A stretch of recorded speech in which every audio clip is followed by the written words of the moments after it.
Now this next step, we got to get into the front underneath here. I like to zip tie the connections in the front end. Make sure they're solid, they don't come loose when you're going down the road. This piece here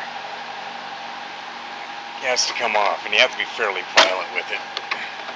It's held on by some clips in the back. Just grab a hold. Yeah. You can tell it's Florida. See the back of my hand? This plastic's cut the living hell out of me. They're just held on by these little clips. So you just gotta yank it off. Try to save your clips like this one got stuck. Just kind of wiggle that out. And put it back on. Here, a little piece of plastic. There's 2 screws. There's one right there. And there's one right there.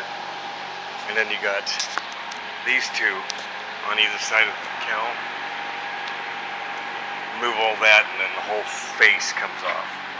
There's a little pin that goes right through here. You're gonna break it. Doesn't matter what you do. 50% of the time I end up breaking the thing. It doesn't matter. It's not going to affect the look. It's not going to affect the ride. Those 4 screws hold this whole piece on pretty well. Okay, screws are off. There's a couple little tabs. See, fit into this plastic here. You just kind of pull, push back, and then up. Same thing here. See, comes right out. And then, of course, this tab, which you're gonna break. Oh, hey, look, lucky day, didn't break it. I will later on. Then you got those screws right there, Then you can get into the electronics. After you get those 4 screws off, you lift that up. There's 2 screws, one there and one there that hold it to the dash. Once you get those off, it'll come off. You get these 2 wires. This one right here, this is your speedometer. This is your dash. All the readings to the dash. First push a little tab.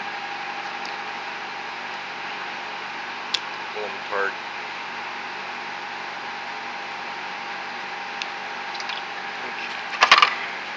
Your gauges, set those aside. And what I'm going to do is I'm going to run through and zip tie all these together. This customer also wants flashing headlights, so I'm going to install that before I zip tie everything off and check everything. So here's the regular headlights. And I just installed a little thing that makes it do that. So when you're going down the road, maybe hopefully alert other people to your existence.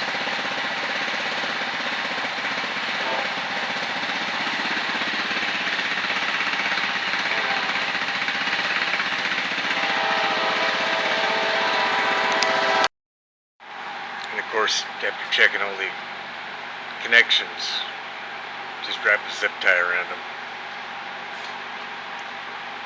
Just make sure everything stays tight.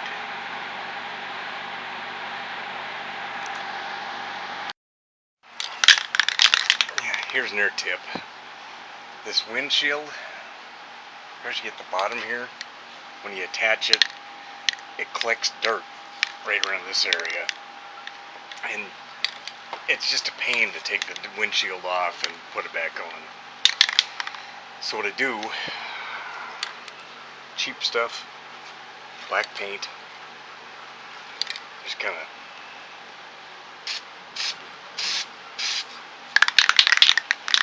shake the can.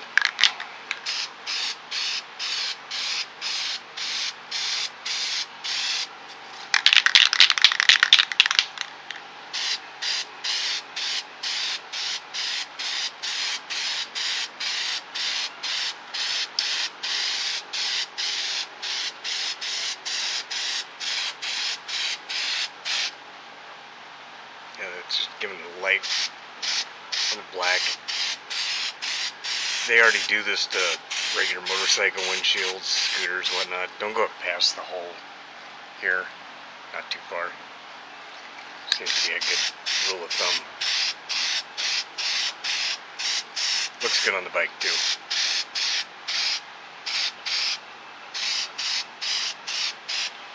You'll see soon. There's the rear tail lights flashing. Can't see it very well in the video, but they work. Trunk installation. Fairly straightforward. There's two little tabs down there. Of course the light's so bad you can't see it. They slide into a little groove there. The biggest thing that I like to do, because these things rattle a lot, is I take these little pieces of floor mat, cut them down so they fit underneath here. One in front, one in the back.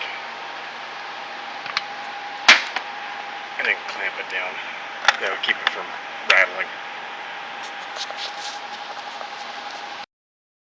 Okay, fenders. There's three pieces right here. You take all the screws out.